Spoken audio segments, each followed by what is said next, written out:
মানুষকে সবচেয়ে বেশি জাহান্নামে নেয় কোন জিনিসে? অবাক হয়ে যাবেন।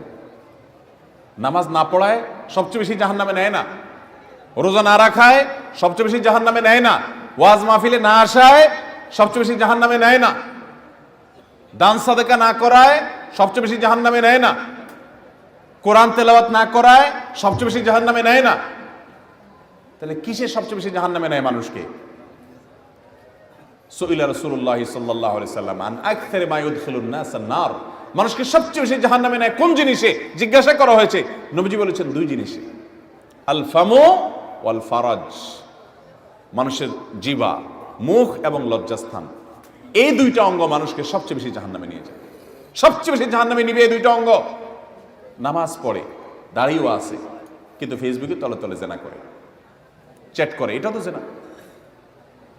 মানে সে কারোর প্রতি আসক্ত, হারাম রিলেশন হয়ে গেছে, এটা মহামারীর আকার ধারণ করে। সবচেয়ে বেশি মানুষ জাহান্নামে যাবে এই পাপের কারণে, অপরাধের কারণে। জাহান্নামে যাবেন সেটা তো আখেরাতে, দুনিয়া আপনার জীবন্ত জাহান্নাম হবে এই হারাম রিলেশনের কারণে। আমি ভালো করে সব জায়গায় বলি, নিশ্চিত করে জেনে রাখেন, হারাম রিলেশন করবেন, আপনার দাম্পত্য জীবনে সুখকে আল্লাহ তাআলা হালাল রাখবেন না, এটা আপনার জন্য হারাম হয়ে যাবে। দাম্পত্য জীবনে সুখ আপনি পাবেন না। যদি কেউ পায়, বিচ্ছিন্ন ঘটনা, আল্লাহ তাআলা কিছু এক্সেপশন রাখেন, সেটা ভিন্ন কথা, তবে সাধারণত এটা হয় না। অতএব আমাদের যৌবনকে আমরা হেফাজত করবো তো ইনশাআল্লাহ। আসহাবে কাফের যুবকদের মতো আমরা আমাদের যৌবনকে হেফাজত করার জন্য সংগ্রাম করব, সংকল্প করব। সব যুবক তাদের একটা দুইটার সাথে হারাম সম্পর্ক আছে। আপনি এরকম ঢিলা যুবক হবেন না। আমি এগুলোর নাম দিয়েছি ঢিলা। ঢিলা ঢিলা বুঝেন? যেখানে যেটা দেখছে ওখানে কাইতে হয়ে গেছে, ব্যাস ওর পিছে পড়ে গেছে, এর নাম ঢিলা।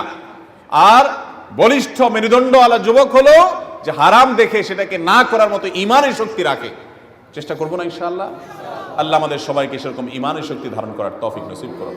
ভাইরা আমার, ওই যুবককে আল্লাহ তাআলা আরশের নিচে কিয়ামত দিন ছায়া দিবেন, যে যুবক কোন হারাম সম্পর্কের অফার পাওয়ার পর বলেছে, ইন্নী আখাফুল্লাহ, আমি আল্লাহকে ভয় করি, সেজন্য তোমার অফার নিতে পারলাম না। চেষ্টা করবো না ইনশাআল্লাহ? আল্লাহ আমাদের সবাইকে তৌফিক দান করুন।